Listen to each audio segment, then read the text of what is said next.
তো কালকে গেছিলাম আমার এক ফ্রেন্ডের শপিং করতে মাগুরাতে। তো সেখানকার কিছু ক্রেজি এক্সপিরিয়েন্স আপনাদের মাঝে উপস্থাপন করব এই ভিডিওর মাধ্যমে। জানি না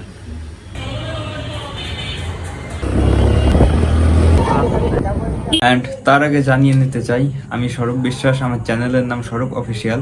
চাইলে আমার চ্যানেলটি সাবস্ক্রাইব করতে পারেন। আমাদের বাসা থেকে বের হতে হতেই অলমোস্ট 5টা থেকে 5:30 বেজে গেছিল। দেন আমরা স্টার্ট করি আমাদের journey.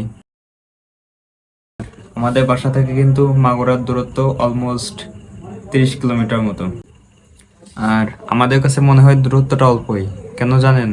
Because we are going there with my bikes. And bro, it was a very crazy ride. সে এতই ক্রেজি রাইড করতেছিল, মানে কি বলবো, আমাদের চোখ মুখ এঁটে যাওয়ার কায়দা। আমাদের সেখানে পৌঁছাতে পৌঁছাতে অলমোস্ট 6টা বেজে যায়। দেন আমরা মার্কেট আর কি শপিং করে তারপরে সেখান থেকে বের হতে হতে অলমোস্ট মানে 7টা বেজে যায়। 1 ঘন্টা ধরে সেখানে আর কি কিছু জামা কাপড় দেখে টেকে দেন আমরা আর কি ক্রয় করি সেখানকার জিনিসপত্র।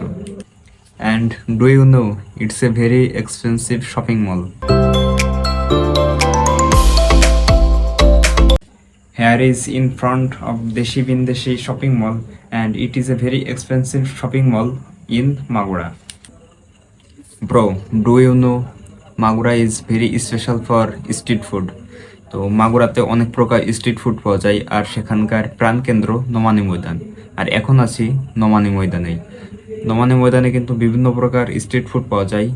ইতিমধ্যেই মানে বেশ ভাইরাল প্লেস এই মাগুরা নোমানী ময়দান। এটাকে বলা হয় মাগুরা প্রাণকেন্দ্র স্ট্রিট ফুডের।